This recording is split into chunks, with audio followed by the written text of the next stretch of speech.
What's up, everybody? Destination Eddie here. We are at WonderCon here at the Anaheim Convention Center.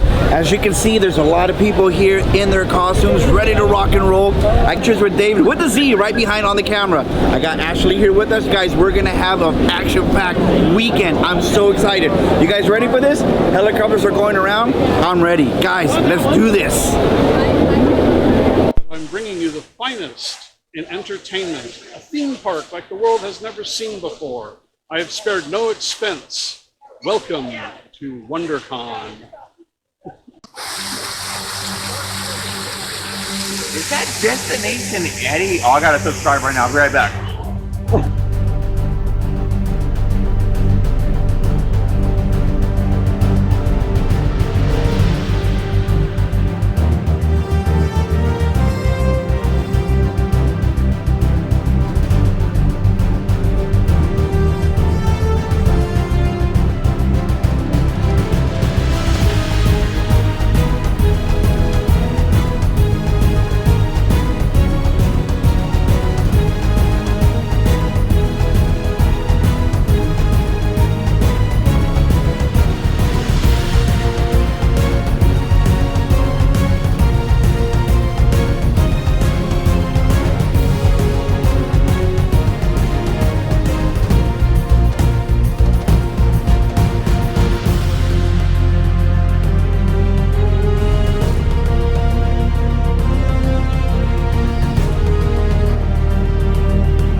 No, I can say you can something? say whatever you like. Well, good, because I'm going to turn her into a fat old hot toad. Yes, you will. Get her.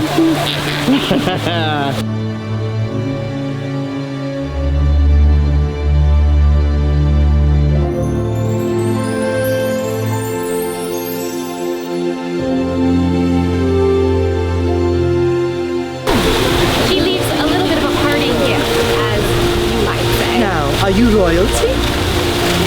Gentry? Aurora. How great!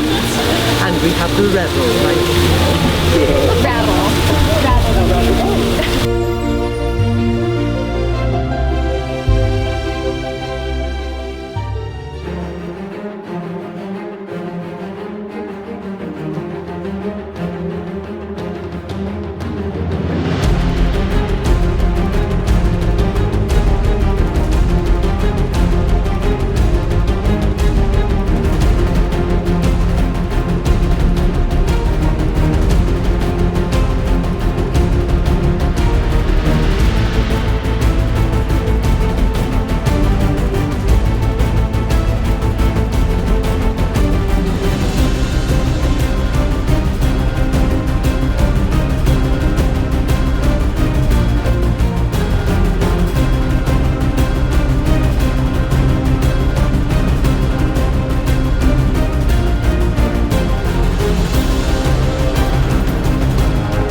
How's it going? Hi, I'm Jace. David. David. Joshua. Joshua, nice to meet you. Jeremy. Jeremy, great to meet you. A lot of John. A lot of J's. Eddie. Eddie. Nice to meet you. Gareth. Yes. Okay. And Daniel. Daniel, nice to meet you as well. Hi, everybody. This is not intimidating at all. Nah. We're all buddies sitting at the table. Please place your right hand on the recording devices. With Kylie Kane, not in the original comic, so talk about the decision to put her in the story. Yeah, so looking at the original story, the Robins, if you we call them the Robins because they're stand-in Robins, and there was a stand-in for Tim and Dick and Jason, and as the story goes, it's in this version of Batman, and this was a very early discussion we had. It's like, Sam Liu brought it up, and Sam and Jim Krieg, Sam's director, Jim Krieg's producer, and I were in the early stages of development. We're like, well, if Batman, or this version of Bruce, has been all around the world, right? And he's left when he was 8, and he's traveled the world, and he's been accumulating Robins. It seems that maybe those Robins would be more international, and it really just kind of came from that. And Kylie is wound up becoming one of my favorite, and Sanjay too. I just really liked how he did. But they, Sanjay is Sintan, and Kylie is like an amalgam of a couple different Robins. But yeah, so that's how it came about. It just seemed like it seemed like natural to the story, and it was organic to the story. Sam Liu, pleasure. Hi guys. Now you get cameras on your face. Oh, I was meant to put in a seating position. There's a lot of cameras. On the commentary, you guys were talking about how you took out or toned down some of the blood, the stories. Can you talk about that process of toning down the source material to get down to the PG-13? Was there ever consideration of releasing this as a I think that was, this is a little bit more potentially behind the scenes kind of dirtish, right? I think when, I first pitched the idea or potential of doing it, and I was talking to the head director of it. For some reason, I thought that they were going to allow us to do an R-rated version of it, right? But when we started building it, they kept telling me, like, I had to make it PG-13. And I was just like, wait. We have to do a cosmic horror story, like PG-13, And so, I've had the whole, rating system, it's hard to judge, right? There was a period where I feel like there was a lot of violence and a lot of blood, and we were still not getting an R, right? But I remember doing my death short, which had no blood, I don't think, no really gratuitous violence, but there were these scary ghost creatures, right? And I got an R for that. And so it didn't make sense to me of like, okay, what gets you an R? So I was really scared, even like the Soul of the Dragon, right? Which I kind of felt like was pretty fun violence, and there wasn't any real like serious gore or anything in it. That got it. And so I wasn't sure what R meant or PG-13 meant. And so I just told him I would do my best. So Hello. Yeah. Like, how many cameras are there? Congratulations on having one of the most nuanced roles in the film. Hey, thank you. Very powerful stuff. We see Oliver go on a very interesting journey, and the guilt that he carries with him over the sins of his father and what that leads to. Can you speak to that performance at all? I have to credit Wes Gleason, our voice acting director, for helping to shape it, because we come in and we don't have a lot of time, and so Wes was a great partner to very quickly first find his voice, right? Because this movie's set in 1928, so the vocabulary is a little different, and he needs a bit of an accent. So we had to very quickly find that, and then allow me to play and like go to really fun places, and then encourage me to also give some really vulnerable and heartfelt moments that play in the movie and I think help tell the story. So I'm glad you enjoyed it. Thank you. Yeah, bravo. Speaking of life, what elements did you bring into the film? I mean, I think something that I brought to this film was just a willingness to be silly, and to play those comedic beats, because the drama stuff is easier, honestly, for most people. But comedy is tricky. You gotta have the timing, and you gotta know where the line is, and you gotta be willing to kind of make a fool of yourself. And I'm a dad to 3 kids, so my dignity left me a long time ago. So, yeah, it makes it easier. Yeah. Right? Oh, you want me to be a fool? Cool, I've got kids. Your kids know that you play Green Arrow now? They do. What do they think? They do. They're not impressed. No, they're not impressed. My youngest is obsessed with Owl House, and so is very impressed by Tati. Yeah. I know, it's really sad. Oh. How's it going, guys? Very well. How are you? I'm doing pretty good. Very happy to be here.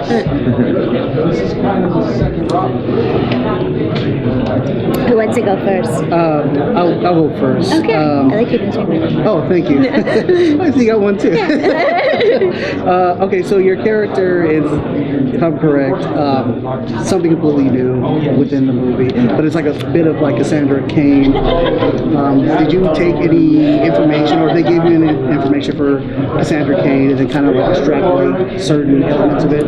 Well, so she was a mashup of Cassandra Cain, Tim Drake, and Carrie Kelly, and so I did. They didn't give me anything, but I did do like a dive into like wiki fandom and things, and trying to just learn about as much about those characters as I could, to just give me an idea or an essence, but then also letting that go to be able to bring something fresh to Kylie, and really take the opportunity to have the liberty that I did of having a new character.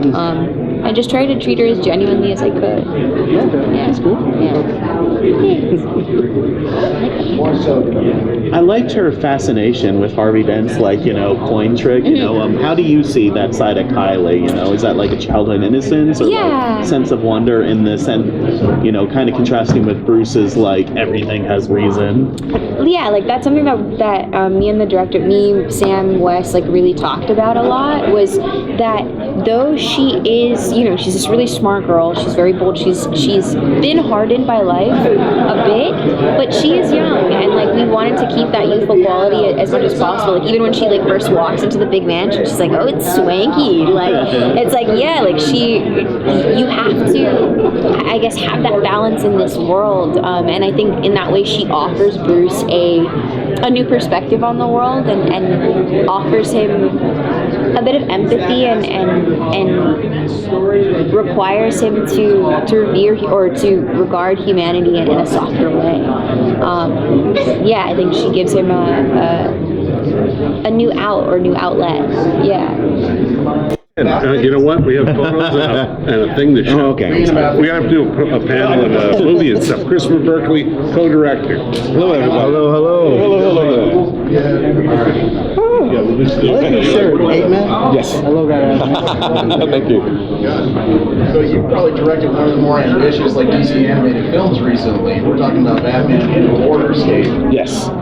So, I mean, when you got this project, did you jump at it, or did you look at it and go, what? It was interesting because, I'd read the comic before this was even in the plans of making it into a movie. And the comic was like, oh, this is interesting. Okay, cool. And me myself, like reading the book, I was a little confused in it because I wasn't as knowledgeable about a lot of Cthulhu-ish, Lovecraftian stuff at that time. But it kind of gatewayed me a little bit into learning some of that stuff. So when the project came up, I was like, But then I read the script. I was like, oh, okay, this is gonna be fun. And the horror aspect just made it much more interesting to work on, especially like sort of trying to build toward a finale. It made it a much more sort of pleasurable filmmaking experience, because it's like, I'm building towards this, and then I have to resolve it into that, and it's like, so it was very fun. It was a very interesting project to work on.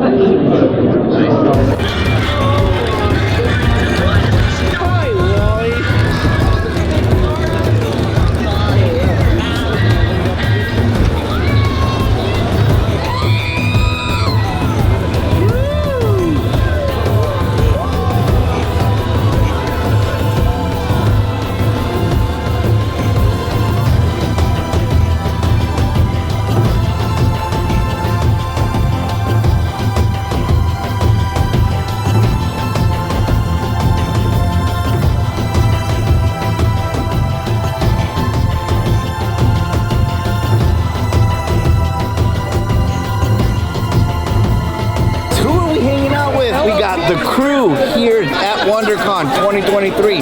What do you guys think? Teardrop. This is amazing. My first con, and I'm excited. His very first one, guys. Seriously, and he was overstimulated. Yeah. He was loving it so much. We just got done doing an intimate panel. That panel was awesome. It was at the round table. Of course, you guys saw it.